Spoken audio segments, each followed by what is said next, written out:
7 here on the Radio Whammo Breakfast. The Radio Whammo Breakfast. Bond does Deutschland. It's Kirsty Bond in Germany. Time for our weekly catch-up with Kirsty Bond, ex-producer of the Radio Whammo Breakfast. Joining us now in Germany. Hello to you, Kirsty. Hello, good morning. And good evening to you, of course. There's a couple of funny old stories coming out of Germany at the moment that you're going to tell us about. The first one, we've heard a little bit about here, but I'm sure it's still being talked about in that part of the world. The real-life weekend at Bernie's. That's indeed right. Weekend at Bernie's becomes a reality. You probably did hear in the news about a few days ago, a couple of ladies were arrested at an airport in Liverpool. The reason being they tried to smuggle a man back to Berlin who was dead in a wheelchair, wearing sunglasses. Right. which is completely the plot line, of course, of the famous classic 80s movie.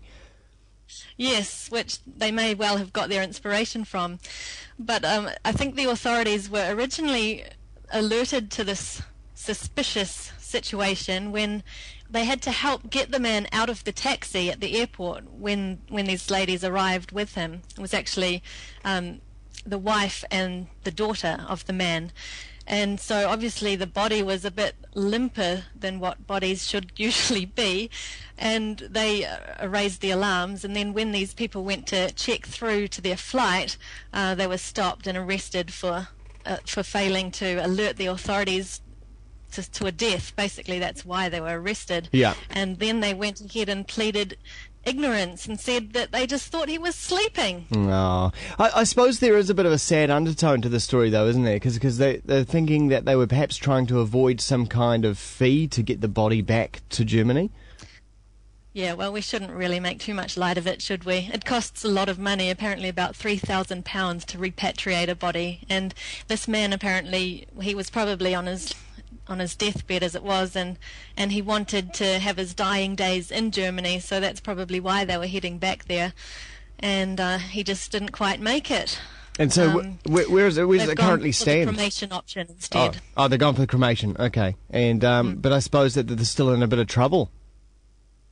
Well, yeah, they've been released on bail, but they'll be finding their fate on the 1st of June.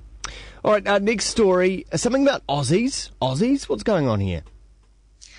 Aussies, yes, not the kind of Aussies that we're used to back home, but Aussie is a term, a kind of a derogatory term, really, given to East Germans, because Ost is the German word for East.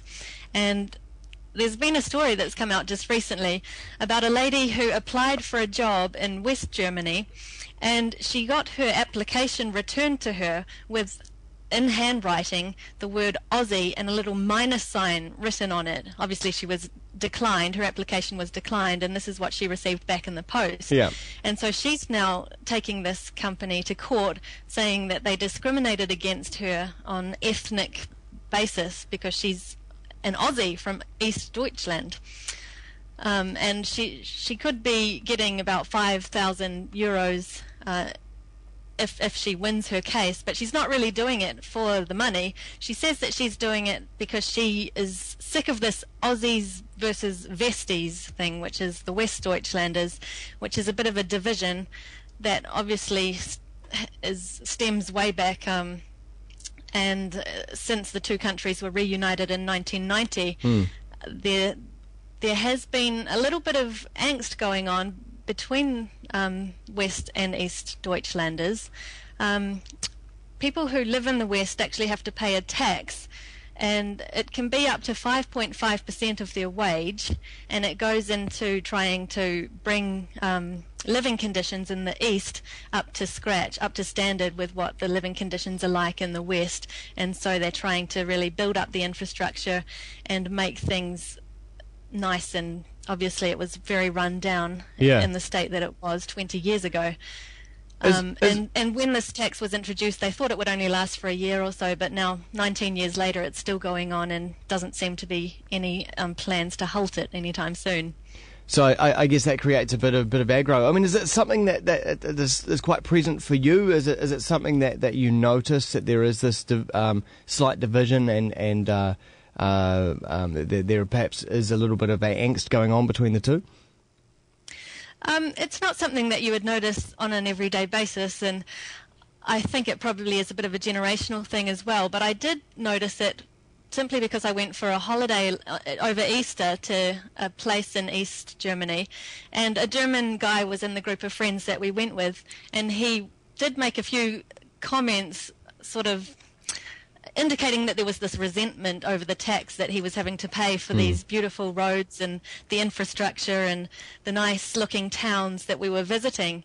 But these towns that West Germans see when they go on holiday to East Germany aren't necessarily representative of what the whole of East Germany is like. I mean, obviously, when you're going on holiday, you're not going to go to a run-down part of the country, are you? So there are still these towns which are half deserted because after the reunification took place, there was basically a mass exodus from a lot of towns of all the young and intelligent, educated people who went and sought work in West Germany because heaps of jobs were lost at that point of time, and a lot of factories were privatized and people were made redundant and manufacturers were shut down and this sort of thing.